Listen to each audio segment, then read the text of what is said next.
Welcome to Popternative, where we dive into topical discussions from the worlds of pop culture, social media, and sports. Here is your host, Peter Remoliotis, aka PD Beats.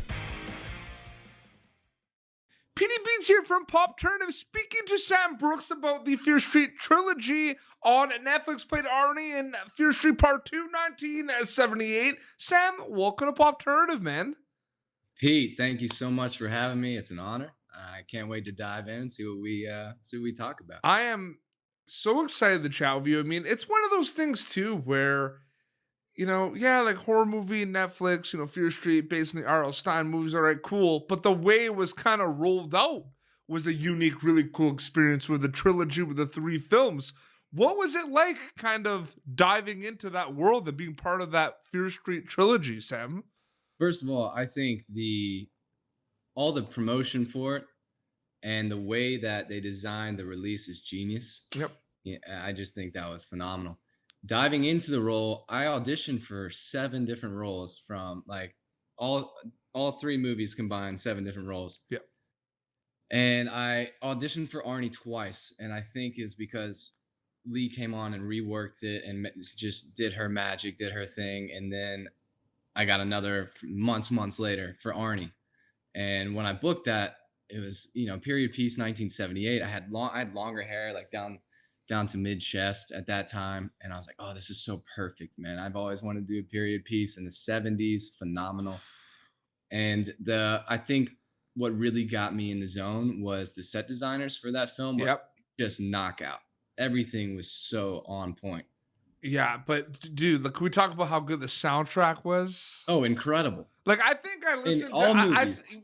but like specifically in 1978 though, like that soundtrack, like Carry On Wayward Son in Kansas. I think I listened to that like 20 times after I watched 1978, man. I used to bump that on Guitar Hero. Oh, yeah. Or it was either on Guitar Hero or Rock Band, but either one I would just rip that, So when I heard that, you gotta love Kansas, man. It's so good. It's one of those things too, talking to, McCabe and Drew, well, people that specifically worked in 1978. I mean, they said it felt like you were going to camp, like you guys were playing camp counselors and campers, but did it feel the experience like filming it like you were going to camp?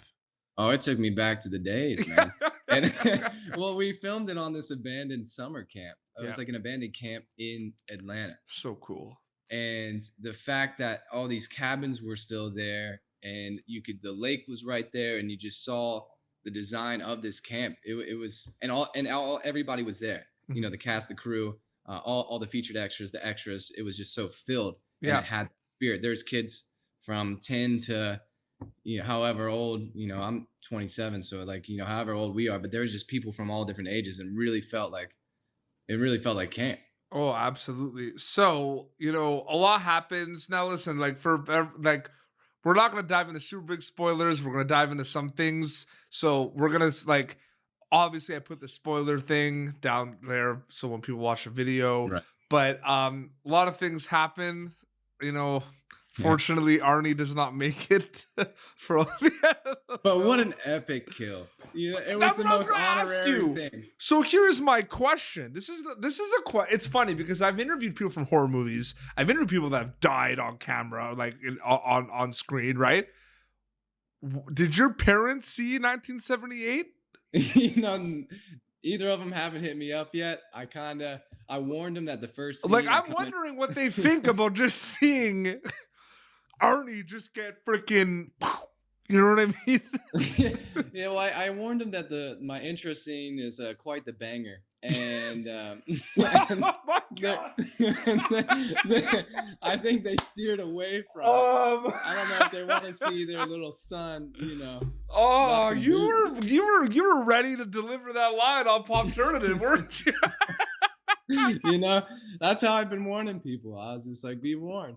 It doesn't. My buddy hit me. It doesn't waste time. It doesn't waste time at all. Like when we not at all. It's like Cindy, Emily's character's like, where are they? And it's just right into cherry bomb and the picnic table. You moving kind and of shit. drive me nuts when you're going like in the back, you find the well and everything. Arnie's just like not reading the room. Like everyone's freaked out. You're like, let's go see it. Let's go find the witch. And it's like, get out of here, Arnie. Like, God. Arnie was in his whole character arc is just finding out what that pill was. And Yeah. then once he found out it was acetaminophen, there he goes. His highlight of his life.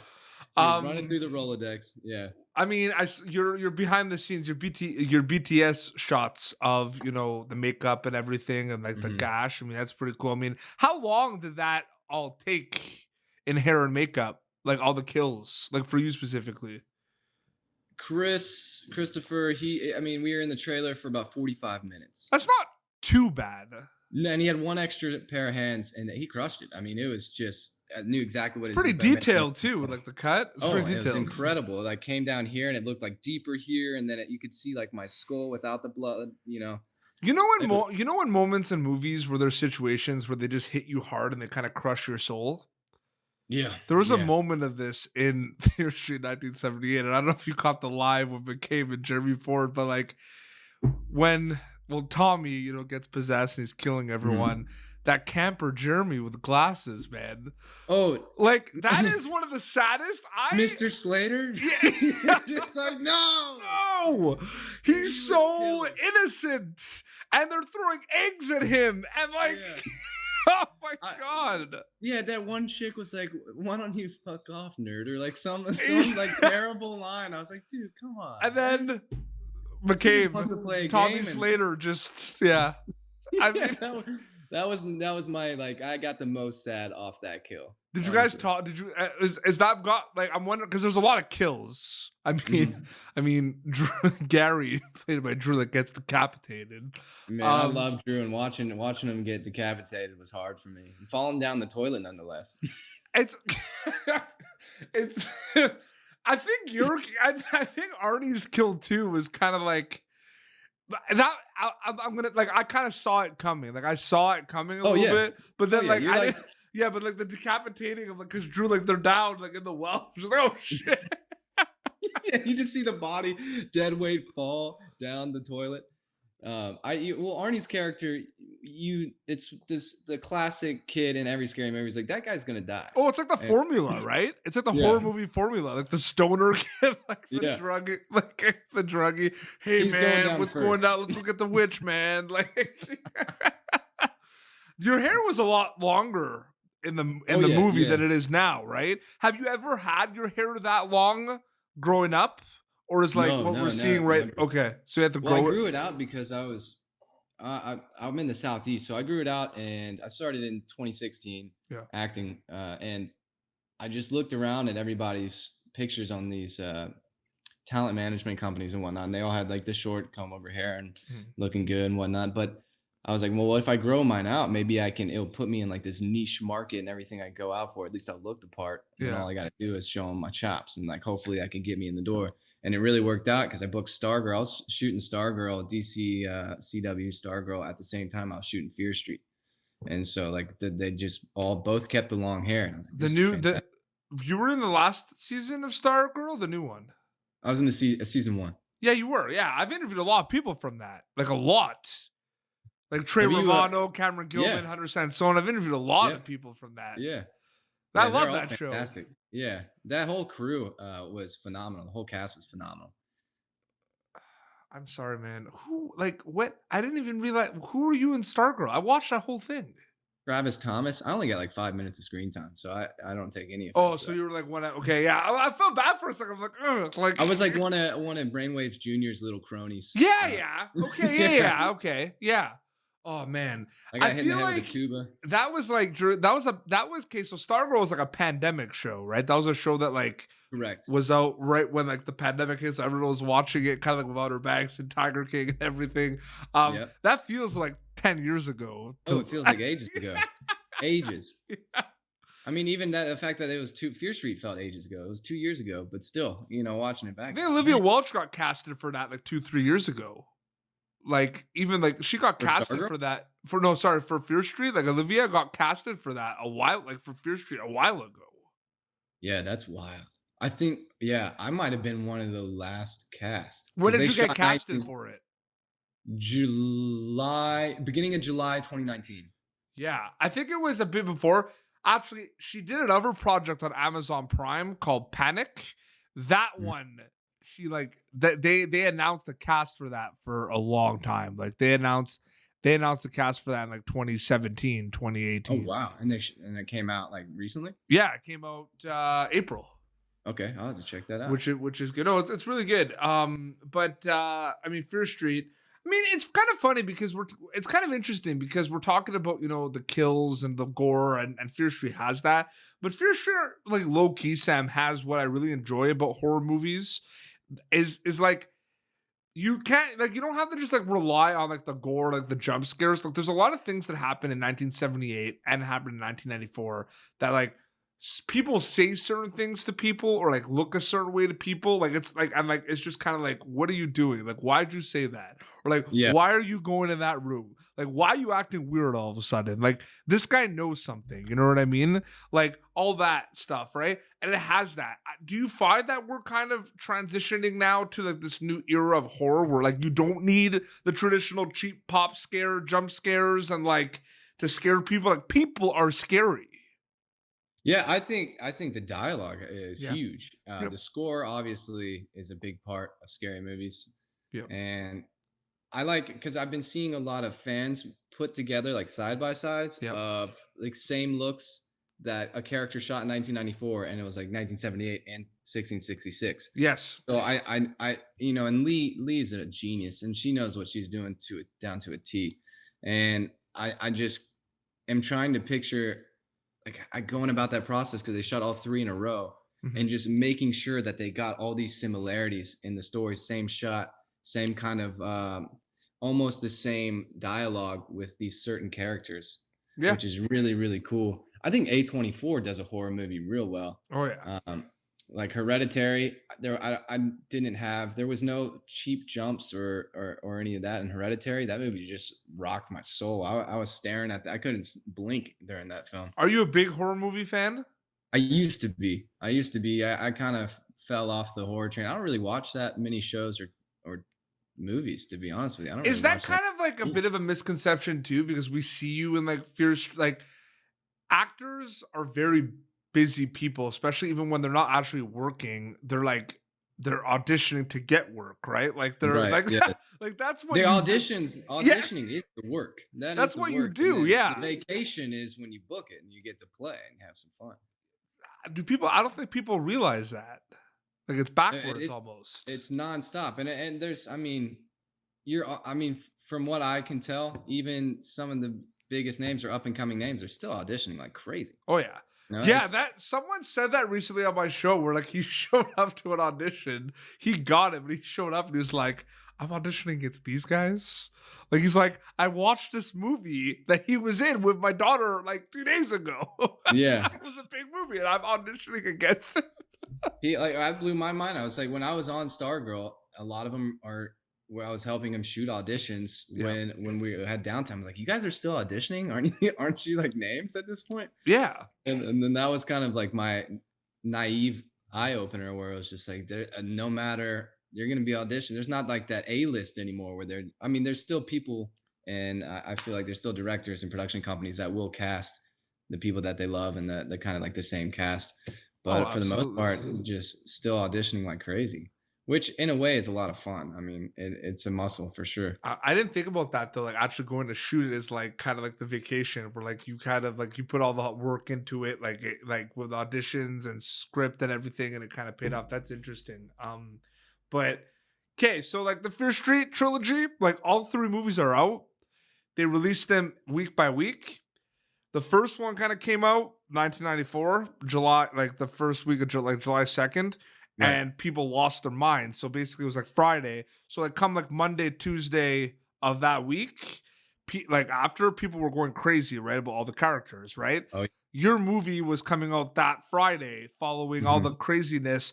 What was that like for you and the cast the people that we didn't see in 1994, kind of basically waiting for their turn on the roller coaster, so to speak? Like, was it cool and overwhelming for you guys to be like, wow, like they're blowing up and exploding on social media? Like, that's gonna be us in like 3 4 days. Like, what was that like for you? For me, I'll say, and it's all camaraderie. Yeah. As if the better the first one does, the more hype for the second one. The second one slaps, the more hype for the third one, Yeah. and then the third one crushed it. So it's like there's just so much hype for the trilogy now as like a package as a whole. Absolutely. And so that was really exciting when I saw the first one in the top 10 on Netflix. I was just like, oh, here we go, this is it. I can't Yeah. wait for the premiere, I can't wait for our drop. And then everybody is really, really supportive. I only worked with the 1978 people, and I met others at the premiere, but just like seeing their support for everyone, and everyone supporting everyone in all three movies is the coolest thing ever. Yeah, it is really cool. And like I said, like a lot of people in this like have cool roles too, but the roles are pretty dynamic, complex characters in this. Like, it's not just kind of like teens getting slashed one by one. Like, there is a Right. lot happening with the characters. I feel like every character was very relatable. Yeah. Like even young Jeremy, right? Oh my I God. feel Why like did I bring that everybody up can again? relate. Do you I'm watch sorry. do you watch Pen Pierce it. 15, by the way? Or have you heard of Pen 15? No, but I looked him up on IMDb. He's in and I that, saw and that he's he's in that. awesome Yeah. in that. Oh my I was God. like, this kid's great. I have to stalk him real quick and see what else he's in. Oh, Uh, Jeremy. I gotta tell you, because people love, like, like Julia with like the bread slicer, like people oh, comment about, epic. dude, like the the cake smear makes it more like she has cake on her face, and Mhm. then she goes in and it just looks so like insane. You don't know what's happening. It's just the whole sequence is crazy. Well, when I saw that scene, I was like, there's no way, because I honestly didn't read the 78 script. I just read Arnie's scenes. But but like when I saw when she was going down on the conveyor belt or whatever it was, sliding down towards her, I was like, there's no way something's gonna happen. She's gonna like dodge it. Yeah. But no, she was right in there. And I was like, that's the most epic kill I've seen in so long. I know. And it just, and that was like, and then like it was like, oh my God, that this is like gonna be the one that just crushes your soul out of Mhm. all the deaths in Fear Street. And then we see Jeremy's in 1978, and we're like, Yeah, no. just soul wrenching kill. He's too innocent. You can, like, how dare you? I still think about that all the time. Like, whenever I think of Fear Street, I think of Jeremy's death. I'm not gonna lie to you. Like, it's up there. It is up there. It was because it's just like, are you okay, Mr. Slater? And it was Like also his in the trailer. They introduction. put it in the trailer. Like, it's in the trailer too. Have you noticed that? Like, when they put 1978 on the trailer, which is epic, by the way, because I'm a big fan of trailers. I feel Okay. like trailers are a really important part of obviously marketing the movie and hyping up the movie. And I Right. think the trailers they put out for all the different films were phenomenal. Like, they knocked it out of the park. But I for think the so. but for the second one, it's like in the trailer, like Mr. Slater. Oh, I'm gonna have to rewatch that. It's in the trailer. I'm gonna have to rewatch it. I agree with you. I do think that the trailers knocked it out of the park. They didn't show. I hate when trailers show all the good parts or they show too much. Where it's like Mhm. I know what's gonna happen now. I don't know. But it was just enough, and it was so hype, and the music that they chose, everything that they did for it was just phenomenal. I did And not. even Yeah, yeah. well, even the promo teaser for all three of them, like before the first It one was even amazing. dropped. Yeah. It was excellent. I do have to ask, because you did have obviously a lot of scenes with Ryan. Mhm. What was it like working with Ryan, and what was it kind of like the dynamic offset, like hanging out? Because did you guys make an effort to hang out or talk like while you weren't shooting, kind of prepare for things? Because your characters are pretty like, Right. you guys are together in the show, right? So Yeah. Ryan's the in the shit. movie, yeah. Ryan's awesome. Yeah. She was one of the easiest people to work with. Very, it was just like very comfortable, and the caliber that they're all at. It was just playing. It Yeah. was very comfortable, very easy, and it was just like hanging out with your friends on set, which was really cool. And I was already in Atlanta, and so when they got there, and they were all in the same hotel, we went out, we got some Thai food. At the time, Big Little Lies was out, and they just dropped a new episode, so we watched that, and we just like conversed, hung out, did a lot of puzzles. did some puzzles and stuff. And we were in the camp. We all stayed in this hotel because it was kind of out in the boonies of Atlanta. And so there was nothing to do, but there was like a TGI Fridays, I believe, or an Applebee's or whatever. And then there was a Walmart. So we would just go to Walmart and go to the toy section, just goof around and try to find things to do, anything to do just to occupy our time. It's funny But too. You don't think about that too. Like depending on like the locations, like there could not be depending where you are. There could not be like there might not be a lot of things to do. Like depending on what location when you shoot a movie, you're there shooting a movie or a show like for a while too. yeah, Sometimes. yeah. And and it was there was literally nothing to do. So that's why, Emily and McCabe, Brian and I, they would get a puzzle, and we'd either be doing that in the hotel or like in one of our trailers, just putting together a puzzle and just hanging out, Yeah. kicking it, shooting the breeze. And it was just really, really easy just to film with them. And Lee and her way of working with actors and her vision, it was so smooth, and it was so just a great pace. And it was I think for me, it's always going to be the most memorable production that I'll ever be a part of, because I feel like this is the beginning of hopefully a good career. And I'll always look back to Fear Street being like, this is what really made me fall in love And with it is a global phenomenon. You see it on social media. Like people from all over the world are loving Fear Street. People all over the world are just like falling in love with the characters. Like it's a global success. Like does it blow your mind that people like from all over the world are watching this? Like it's crazy. that. I don't think it's really hit me yet. I mean, I get some people that are like, Arnie deserves better, like all this stuff. But to me, I'm just super grateful to have been a part of it. I have to search. I haven't seen a lot about Jeremy. I want to see if there's like a GIF or like a meme or like an Instagram post about Jeremy and the glasses. Oh, there's gotta be, man. Yeah. Because he's got like those kids out there. They throw like eggs at him, and he's got like he's wiping off his glasses. Oh man, I'm sorry. it was brutal. It was brutal. He opens up the door, he kicks it down like a G, like he's like this is Sparta. Gets eggs thrown in his face, and then you see Mr. Slater come in. Oh my god! I don't think we're ever gonna. We're gonna do like more interviews. We're gonna have you on, hopefully, like with other projects and everything. We're still gonna that's still gonna get brought up. Hashtag justice for Jeremy, man. Justice for Jeremy, absolutely. Sam, thank you so much for coming on Popternative, man. I really appreciate it.